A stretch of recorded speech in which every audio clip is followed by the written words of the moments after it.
नमस्कार मु Mitali cooking with Mitali को आपण मानक स्वागत जनाऊँगी। मु आज प्रस्तुत करने को जाऊँगी हबिष डालमा। यह ओडिशार बहु पुरातन और पारंपरिक खाद्य। कार्तिक मासरे हबिषाली माने स्वतंत्र भाव में एक डालमा प्रस्तुत करिथांती जहाको हबिष डालमा कहुए। यही रेसिपी को मु माटी हांडी रे प्रस्तुत करी। तेबे आसंतु आरंभ करिबा हबिष डालमा।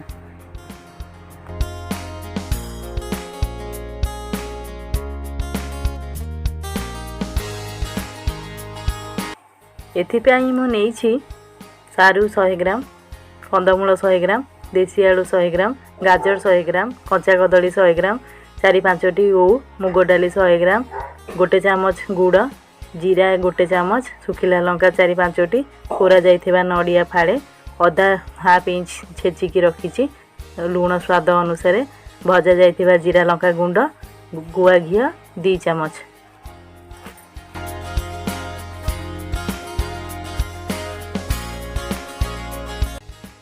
एबे आमे गैस ऑन करी माटी हांडी बसैबा।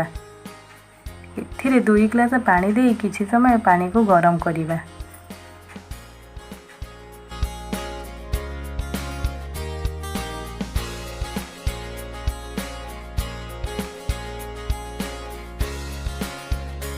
पानी गरम हो गलानी।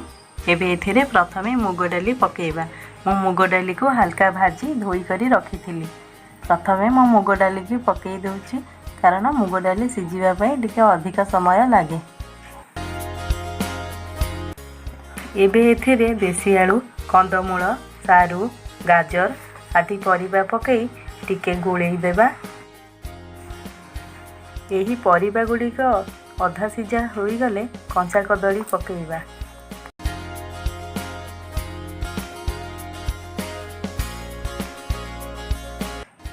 एबे मो स्वाद अनुसार लूण ऐड कर दूची। अदा छेचा मध्य ऐड कर देबा। एबे एहा को गोळे 5 मिनिट पर्यंत घोड़े दबा।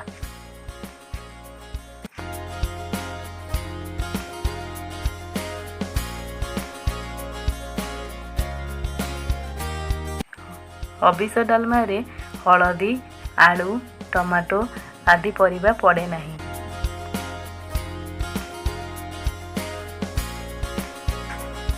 परिबा गुडी को अधा सिझा हो गलानी।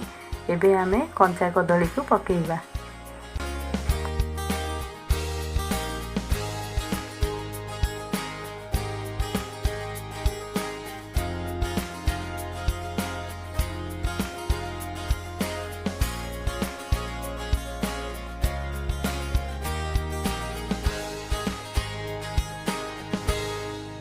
एबे आमे एथिरे छेचा होइथिबा 4-5 खंड ओउ पकेइबा। आगरु ओउ पकेइले परिबा गुडी को भलो भाबरे सिझी पारेनी।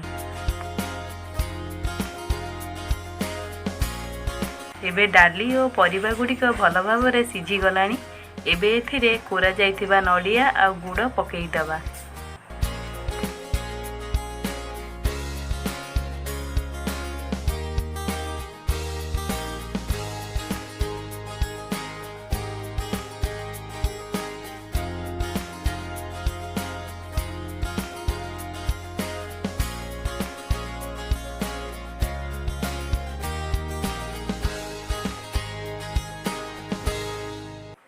देखंतु एबे डालमाटी आमर प्रस्तुत हो गलानी।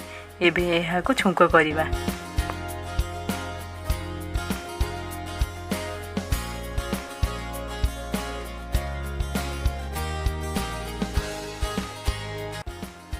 छुंक पई मु एठी 2 चामच गुआ घी नेइछि।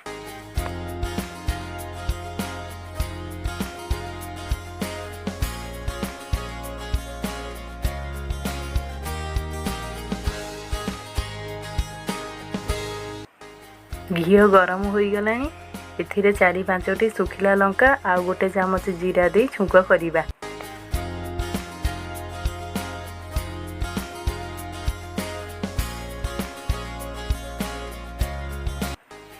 डालमा रे छुंक देला बेले घोड़णी को सांगे सांगे घोड़े देबा जेमिति कि छुंकर बास्ना बाहर को जीवनी। फल रे डालमा अधिक स्वादिष्ट होई थाए।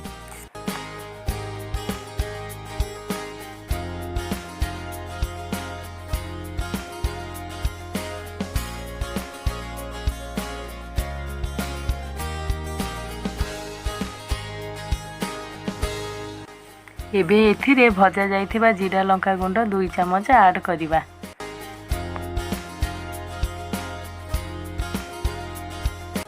ଏବେ ସମ୍ପୂର୍ଣ୍ଣ ରୂପରେ ଆମର ପ୍ରସ୍ତୁତ ହୋଇସାରିଛି ହବିଷ ଡାଲମା। ଆପଣମାନେ ଚାହିଁଲେ ଅରୁଆ ଅନ୍ନ ସାଙ୍ଗେ ଏହି ଡାଲମା ସହିତ ଶାଗ ଭଜା, ଓଉ ଖଟା ଆଦି କରିପାରିବେ। ମୋର ଏହି ରେସିପିଟି ଯଦି ଆପଣମାନଙ୍କୁ ଭଲ ଲାଗିଥାଏ ତାହେଲେ please like, share and subscribe କରିବେ।